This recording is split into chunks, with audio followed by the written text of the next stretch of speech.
Ladies and gentlemen, the captain has turned on the fasten seatbelt sign. If you haven't already done so, please make sure the volume of this podcast is set perfectly to your listening enjoyment. Please take your seat, whether that's on the treadmill, car, sofa, or bed, and buckle in for the last trip. My name is Jamie Beebe, and I'll be your tour guide, recreating someone's last days in paradise. On behalf of myself and everyone behind the scenes, please enjoy the Last Trip podcast. And because nobody likes a long flight to get to where they want to be, let's prepare for takeoff.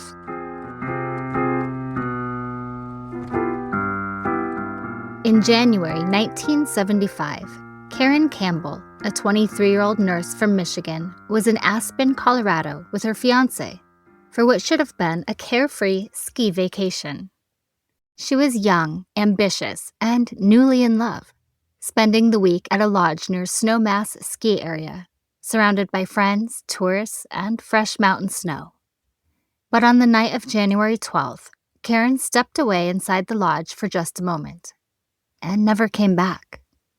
In a crowded ski resort town, without a scream or a trace, Caryn vanished into the dark, becoming part of one of the most chilling true crime cases in American history.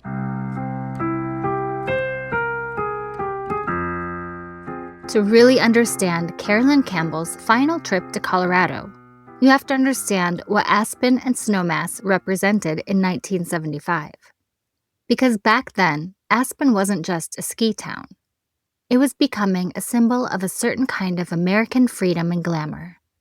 A place where wealthy professionals, adventurous young couples, celebrities, trust fund kids, ski bums, and counterculture drifters all somehow existed together in the same snowy mountain town. And honestly, there was probably nowhere else in America quite like it. Aspen itself had started as a silver mining town in the late 1800s before collapsing economically when the mining boom died out. For decades, it sat relatively quiet in the mountains. But after World War II, everything changed. Skiing exploded in popularity across America, and Aspen reinvented itself into a luxury ski destination. By the 1960s and early 70s, it had transformed into one of the most fashionable winter vacation spots in the country. And Snowmass, where Caryn was staying, was the newer, shinier sibling to Aspen. Snowmass Ski Area officially opened in 1967, less than a decade before Caryn's trip. At the time, it was considered modern and upscale, specifically designed to handle the growing wave of ski tourism flooding into Colorado. Developers envisioned it as this sprawling resort village built around the fantasy of the perfect ski vacation. Slopeside lodges, fireplaces, cocktail lounges, ski schools, outdoor promenades, and breathtaking mountain scenery everywhere you looked. By 1975, Aspen and Snowmass had become cultural magnets. You had doctors attending conventions alongside college kids hitchhiking through Colorado.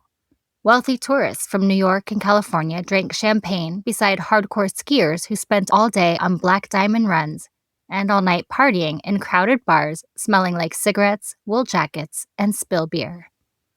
And fashion was absolutely part of the culture.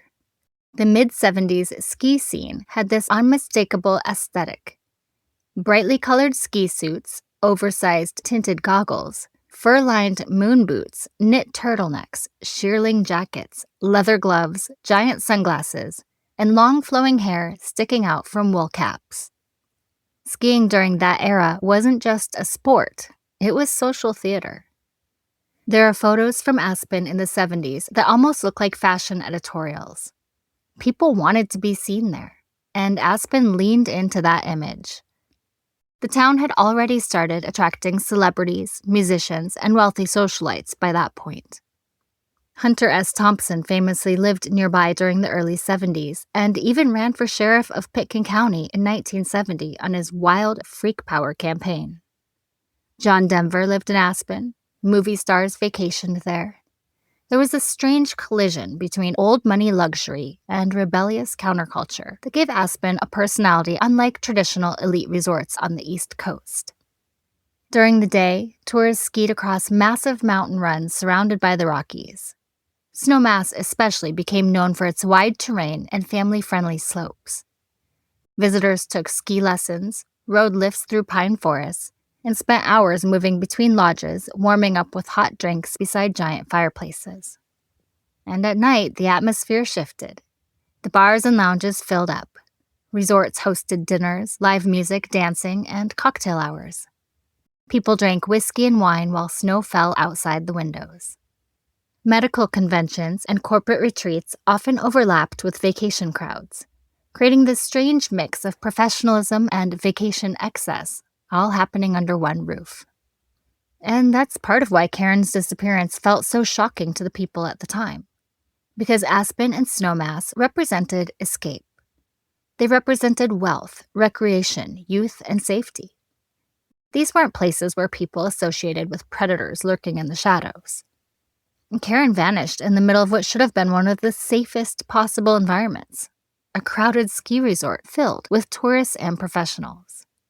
When you picture Caryn there, it's easy to imagine exactly what she saw that weekend. Snow-covered mountains glowing under floodlights at night, crowded lodge fireplaces, tourists walking through breezeways carrying skis over their shoulders, the sound of lift machinery in the distance, the smell of wood smoke and cold mountain air. It probably felt exciting, sophisticated, romantic, especially for a 23-year-old nurse from Michigan building a future with her fiancé. And that's what makes the presence of a serial killer there feel so deeply disturbing in retrospect. Because Ted Bundy understood environments like Aspen perfectly. He knew how to blend into places where people felt comfortable. He looked educated, clean-cut, and trustworthy. Exactly the kind of man nobody would immediately fear in an upscale ski resort full of doctors, professionals, and vacationers. In many ways, Aspen in 1975 was the perfect hunting ground for someone like him. Busy enough for anonymity, affluent enough that people let their guard down, and transient enough that strangers didn't stand out. People came there to relax, to flirt, to ski, to drink, to reinvent themselves for a weekend in the mountains. So nobody imagined that one of the most notorious serial killers in American history was walking among them through snow-covered breezeways of the Wildwood Inn. But we're not here to talk about Ted Bundy. He's been talked about enough. Let's get to know Caryn Campbell before evil walked into her life.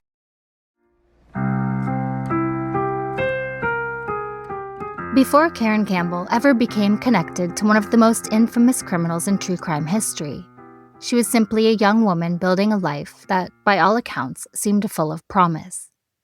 Caryn Eileen Campbell was born on September 20th, 1951, in Garden City, Michigan, and grew up in a close-knit Midwestern family alongside her parents, Robert and Audrienne Campbell, and several siblings. And when you look at the details of her early life, there's something very relatable and familiar about her story. She wasn't some mysterious drifter or thrill-seeker. She was the kind of young woman a lot of people knew in the late 60s and early 70s. Social, hardworking, outdoorsy, stylish, and trying to figure out adulthood while balancing career, love, and independence. She attended Dearborn High School and graduated in 1969. Her yearbook reportedly listed her involvement in choir, intramural activities, and ski club, which already gives you a pretty clear picture of who she was. Caryn wasn't isolated or withdrawn. She was involved, active, athletic, someone who liked being around people. And skiing, especially, would become a real passion for her later in life. Friends and family described Caryn as warm, intelligent, and deeply caring, the kind of person naturally drawn toward helping others. She was petite, stylish, and pretty in that very effortless early 70s way, with shoulder-length brown hair and what people often remembered as an easy warmth about her. But more than anything, people seemed to remember how she made them feel. There are some victims in true crime stories where the descriptions stay surface level. With Caryn, the descriptions felt personal. People consistently talked about her kindness, her patience, her compassion. And so, a career in nursing seemed to fit her perfectly. As a young woman, Caryn pursued a career as a registered nurse in Michigan, eventually working at Beaumont Hospital in Farmington Hills. And at only 23 years old, she already had a respected professional future ahead of her. Now that's something that stands out when you really think about it. 23 is so young. Most people are still trying to figure out who they are at that age. But Caryn already seemed to have direction. She had stability. She had a career that mattered. And by multiple accounts, nursing wasn't just a paycheck for her. It reflected who she was as a person. She genuinely enjoyed caring for people. Coworkers and loved ones described her as compassionate and patient, someone who is calm and nurturing by nature. The kind of nurse you'd probably remember years later because she made a difficult moment much less frightening. Now, outside of work, Caryn loved traveling, skiing, and spending time outdoors. She was social and adventurous without seeming reckless. Now, Colorado, especially Aspen and Snowmass, would have felt like the perfect vacation for someone like her. Beautiful mountains, skiing, fireplaces, winter parties, and that glamorous ski town atmosphere that was iconic in the 70s. And at the same time, her personal life also seemed to be moving towards something serious and hopeful. Caryn was engaged to Dr. Raymond Gadowski, a cardiologist from Farmington Hills. The two had reportedly been living together for about a year before the Colorado trip, building what friends described as a genuinely loving relationship. Despite the fact that Raymond was 9 years older and divorced with children, and Caryn reportedly had a close relationship with his son and daughter. That detail always says a lot to me, because I know blended family dynamics are not always easy, and I imagine it's even harder when you're young. But by most accounts, Caryn embraced that role naturally. Raymond affectionately called her Care, or sometimes Cams, and the people around them largely viewed them as happy together. Caryn seemed excited about where her life was heading. She had a respected career, a fiancé she loved, travel plans, independence, and this feeling of stepping into adulthood in a very real way. And there's something bittersweet about that, because it sounds like she was right at the edge of the future she'd worked hard for. Like any relationship, theirs wasn't perfect. Some reports suggest the two occasionally argued about when to officially get married. Caryn reportedly wanted to move forward a little more quickly, while Raymond seemed less urgent about setting a date. But honestly, that feels very human, very normal, not scandalous or dramatic. Just two people trying to navigate very different timelines in a serious relationship. And even with those little disagreements, friends still described them as committed to each other and building a future together. Nothing in Caryn's life at that point suggested any instability or danger. If anything, it sounded like a young woman entering one of the happiest and most exciting chapters of her life. Which makes what happened next feel even harder to comprehend.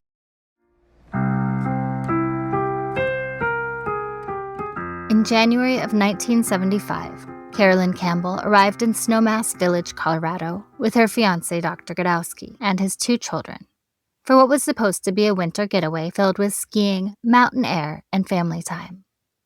They were staying at the Wildwood Inn near the Snowmass Ski Area, while Raymond attended a medical convention being held there.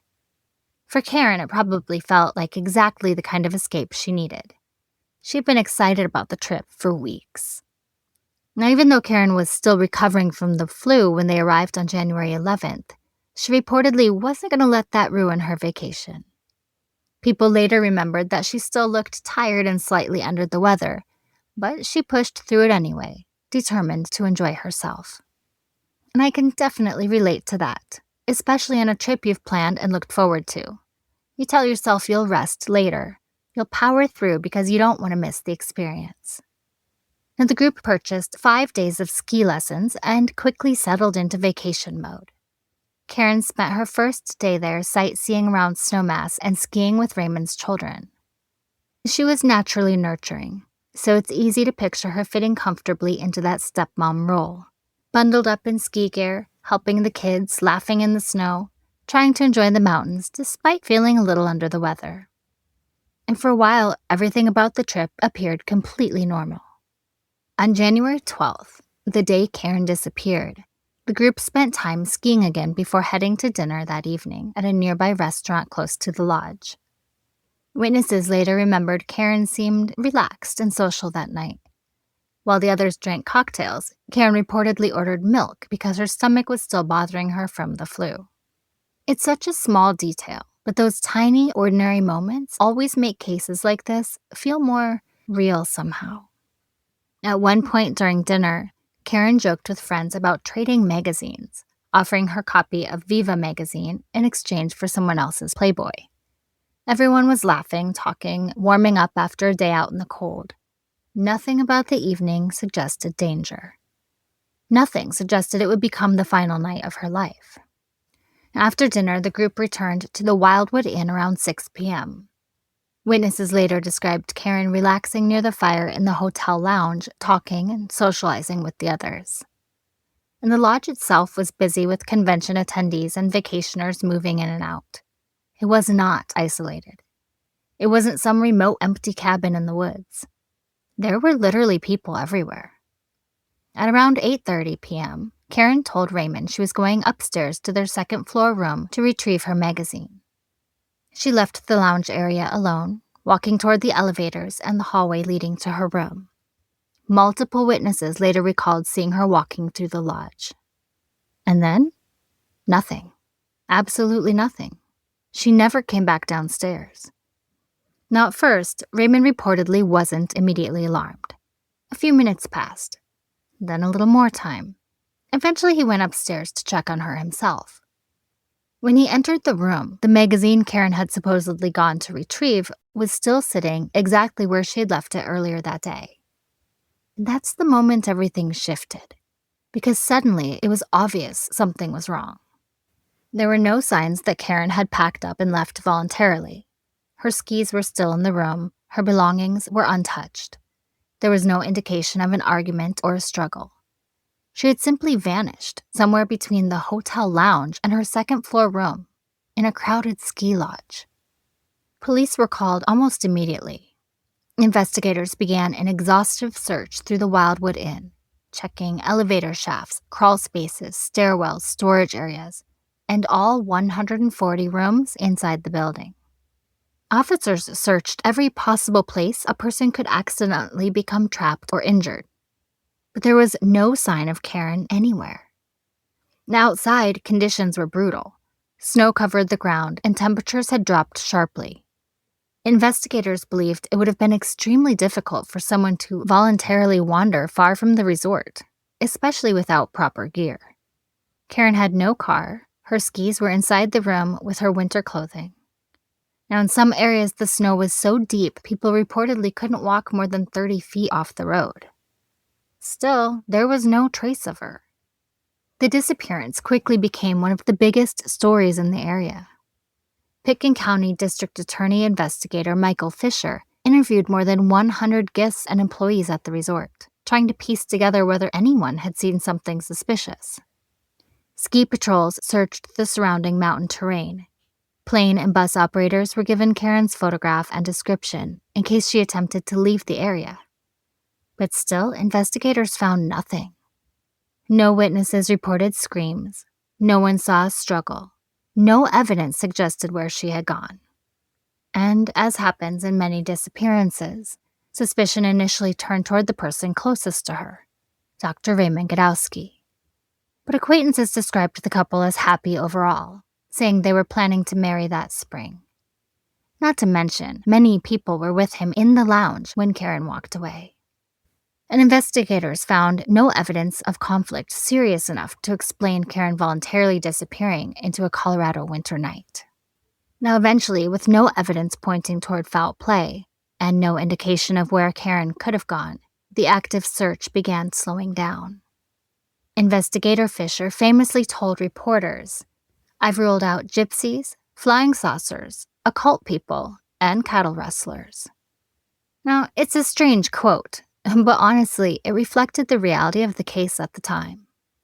Caryn Campbell's disappearance seemed impossible to explain, until just over a month later. On February 17, 1975, A passerby noticed birds circling near a snowbank along Owl Creek Road, about 2.8 miles from the Wildwood Inn. Hidden there in the snow was the frozen body of a young woman.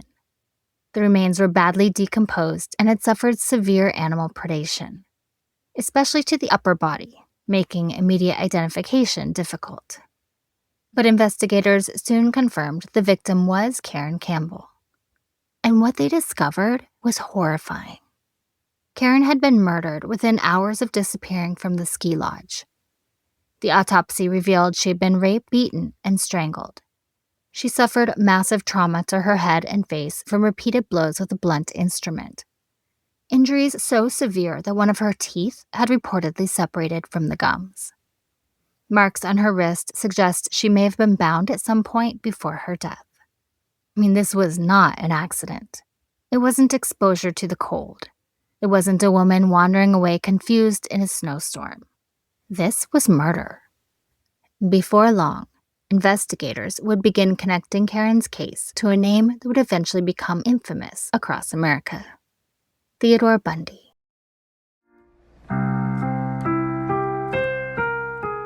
When Caryn Campbell's body was discovered in the snow along Owl Creek Road in February of 1975, investigators finally had confirmation of what so many people had feared from the very beginning. Caryn had not wandered away from the Wildwood Inn voluntarily. Someone had taken her, and whoever killed her had done it with horrifying violence. At the time, investigators still didn't know exactly who had done it. But years later, they would learn the truth. Caryn Campbell was Ted Bundy's 14th verified victim, and his first known victim in Colorado.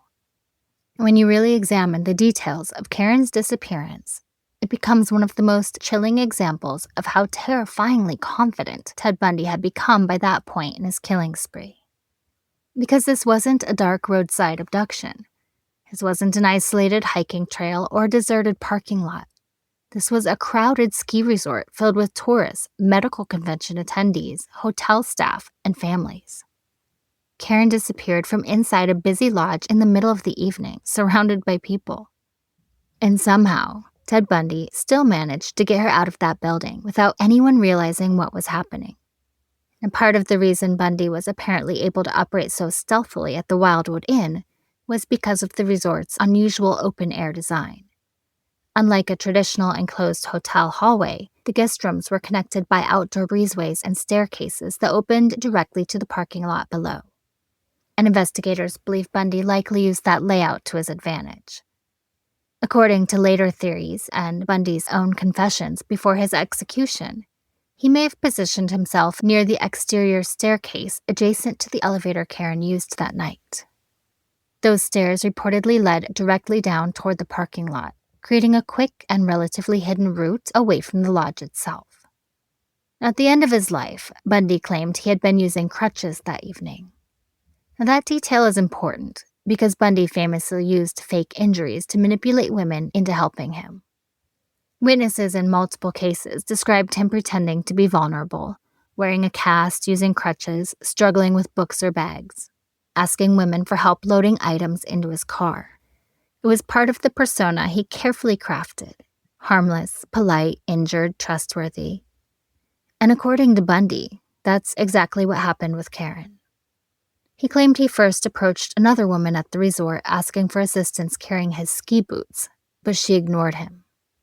Now later that night, he encountered Caryn walking along the breezeway near her room. And this time, she stopped to help. And that detail always hits hard because it feels so human. Caryn was a nurse. She was known for being compassionate and caring. Helping someone on crutches probably wouldn't have felt dangerous to her at all.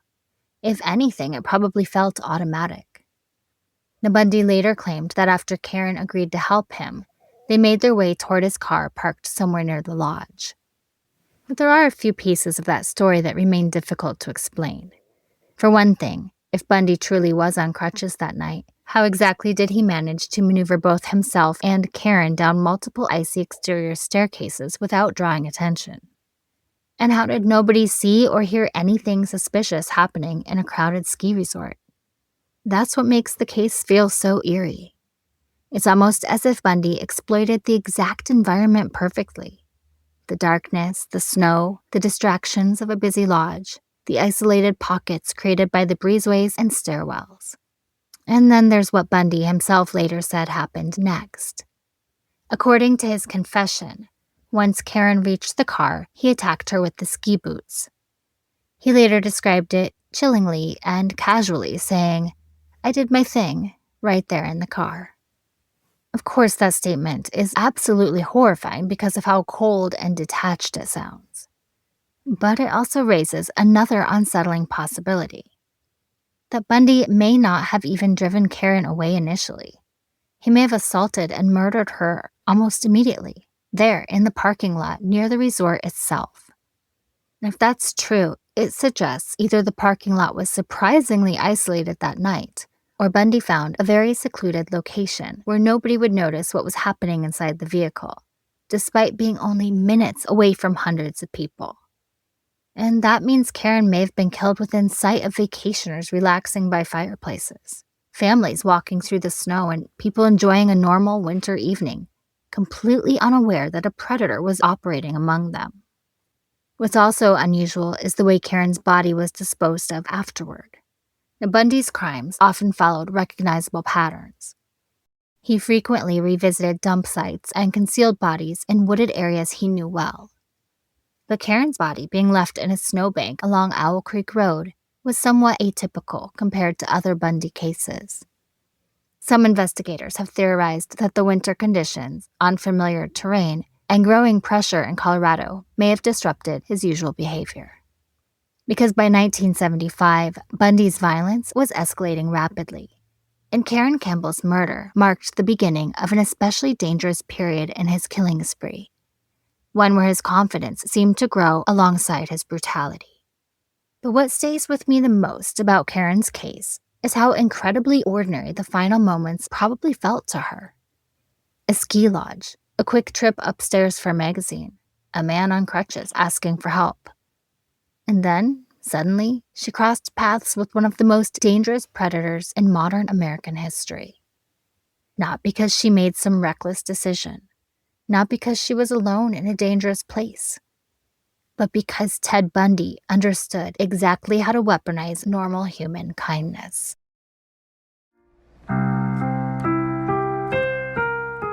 When people think about Aspen and Snowmass, both in 1975 and even today, they usually picture luxury ski vacations, celebrities, expensive chalets, champagne bars, and perfect powder snow. Crime is probably the last thing most people associate with those towns. And that perception isn't entirely wrong. Even in the 1970s, Aspen was viewed as relatively safe compared to major American cities. Violent crime was rare, especially random stranger violence. Most visitors felt comfortable walking around the resort areas late at night, moving between lodges, bars, and restaurants without much fear. That sense of safety was actually part of the appeal. But I think Caryn Campbell's case shattered a certain illusion people had about places like Aspen. Because what her murder proved is that wealth, beauty, and exclusivity do not make a place immune to danger. In 1975, Aspen and Snowmass were booming. The ski industry was exploding across Colorado, and resorts were bringing in thousands of tourists every winter season. But the reality is, ski towns have always had this strange dual identity. On the surface, they feel glamorous and carefree. Underneath that, they're transient places filled with strangers. People are constantly coming and going. Tourists rotate in every few days. Hotels are packed with people nobody really knows. There's nightlife, alcohol, isolated roads, unfamiliar terrain, and visitors whose routines are disrupted because they're on vacation. And predators understand that. Ted Bundy absolutely understood that. Part of why Caryn's disappearance confused investigators so much at first was because Snowmass simply did not feel like the kind of place where someone could vanish. There wasn't widespread fear of violent crime there at the time. People left doors unlocked. Guests wandered around resorts late at night. Ski culture in the 70s especially had this very relaxed, trusting atmosphere. And that still exists in a lot of ski towns today. Present-day Aspen and Snowmass are still considered relatively safe overall, especially regarding violent crime. Modern statistics show violent crime rates there are significantly lower than national averages. Recent crime data for Aspen reports violent crime rates around 138 per 100,000 residents, well below both Colorado and national averages. But what's interesting is that property crime is actually much higher than people expect. Luxury ski towns tend to attract theft because there's an enormous wealth concentrated in small areas. Expensive cars, designer gear, jewelry, watches, luxury vacation homes, and tourists carrying valuables. Modern Aspen sees far more issues involving theft, burglary, and vehicle break-ins than violent stranger attacks. Property crime rates in Aspen today are notably above the national average. And I think that creates the same psychological trap that existed back in Caryn's time.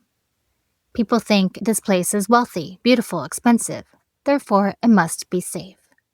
But safety and luxury are not the same thing. In fact, vacation environments can sometimes lower people's guard completely. You're relaxed, drinking, distracted, out of routine, trusting strangers more easily because everyone around you seems affluent or educated or friendly. And that's why Caryn's story still feels relevant today. Because Ted Bundy didn't force his way into some dark alley in a dangerous neighborhood. He operated inside an upscale ski resort where people felt comfortable enough to help strangers. And one of the biggest lessons from cases like Caryn's is understanding that danger rarely looks dangerous in the moment, especially in tourist locations. Aspen and Snowmass remain incredibly popular vacation spots. People ski, snowboard, shop downtown, go snowmobiling, visit luxury spas, hike Maroon Bells, eat at high-end restaurants, and move between crowded resorts and nightlife areas. Millions of visitors pass through every year. The towns are heavily policed, but modern safety experts still recommend many of the same precautions travelers are told everywhere else. Don't leave drinks unattended. Be cautious helping strangers alone at night.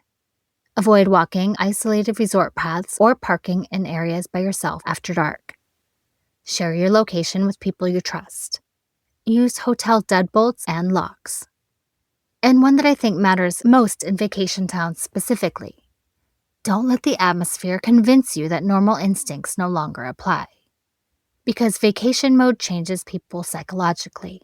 You feel freer, more trusting, less alert, and predators count on that. The truth is, Aspen and Snowmass are not dangerous places in the way people often imagine dangerous cities. Most visitors will never experience violent crime there. But Caryn's case is this haunting reminder that evil does not only exist in places that look dangerous. Sometimes it walks through luxury ski resorts wearing a cast and smiling politely. And I think that's why part of her story still lingers in people's minds 50 years later.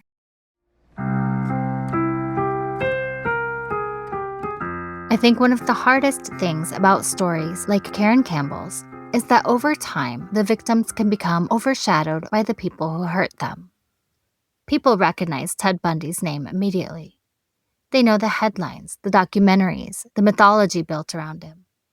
But Caryn was a real person long before she ever became part of a true crime story. She was a 23-year-old nurse from Michigan who loved skiing, traveling, and spending time outdoors. She was close with her family. She worked hard for her career. She was engaged and planning a future. I think true crime can sometimes lose sight of that. It becomes easy to focus on perpetrators because they're shocking or infamous. But the people at the center of these stories are the victims.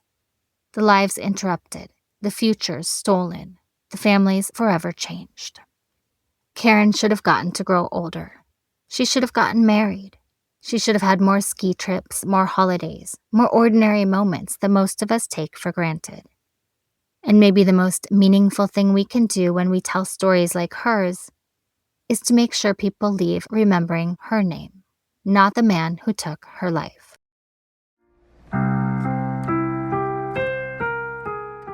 And finally, remember to leave a review and rate this podcast 5 stars if you like the show, or hell, even if you don't. But either way, feel free to let me know what you think. please follow The Last Trip on Instagram at The Last Trip Crime Pod and subscribe on Patreon to support the show.